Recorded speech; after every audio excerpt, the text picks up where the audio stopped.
Hi అందరికీ. ఈరోజు మేము గులాబ్ జామ్ చేసుకుంటున్నామండి. ముందుగా ఒక ప్లేట్ తీసుకొని అందులోకి గులాబ్ జామ్ పిండిని వేసుకొని కాచి చల్లార్చిన పాలను తీసుకొని ఈ పిండిని మొత్తం ముద్దలాగా కలుపుకోవాలండి. పాలు వేయడం వల్ల స్మూత్గా వస్తుందండి. దీనిలోకి ఆయిల్ కూడా యాడ్ చేసుకొని పక్కకు పెట్టేసుకోవాలి.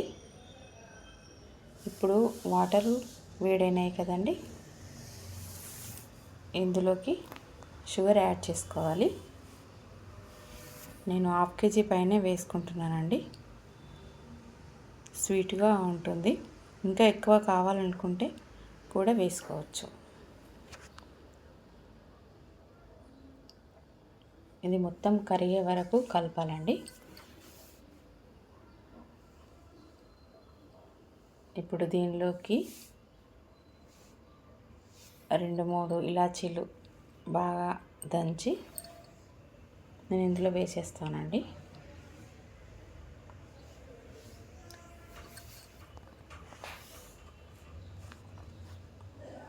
ఆ ఫ్లేవర్ చాలా బాగుంటుంది.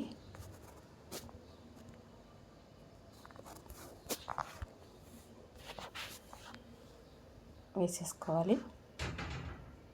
పాకం మొత్తం మసలే వరకు మనము ఆలోపు గులాబ్ జామ్స్ చేసుకుందామండి. ఆయిల్ తీసుకొని చిన్న చిన్న ఉండాలుగా చేసుకోవాలి. చూడండి, ఇలాగా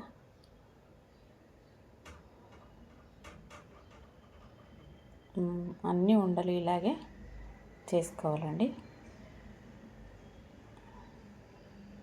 ఎక్కువసేపు చేయడం వల్ల కొంచెం విడిపోకుండా బాగా వస్తాయి.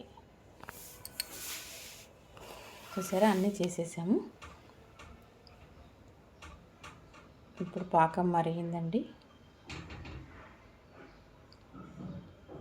దీన్ని పక్కకు పెట్టేసి మనం ఆయిల్ పెట్టుకోవాలండి. తగినంత ఆయిల్ వేసుకోవాలి.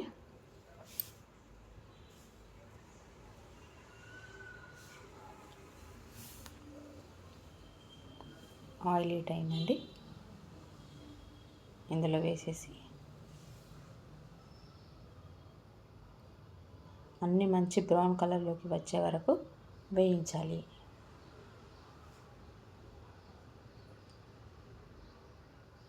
చాలా బాగా వచ్చాయండి. మేము ఎప్పుడు ఇలాగే చేసుకుంటాము. మా పిల్లలకు చాలా ఇష్టము. ఇలా బ్రౌన్ కలర్లోకి రావాలండి.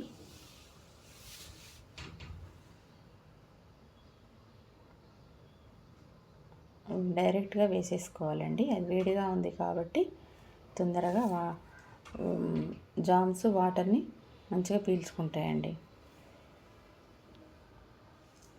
ఇలాగే అన్నీ వేసేసుకోవాలి. చాలా టేస్టీగా ఉంటాయండి. ట్రై చేయండి. సబ్స్క్రైబ్ చేసుకోండి మా ఛానల్ని. లైక్ ఇవ్వండి. ఓకే అండి. చూడండి ఎలా వచ్చాయో.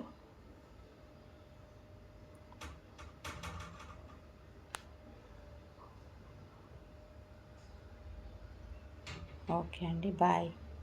లైక్ అండ్ షేర్ అండి. బాయ్.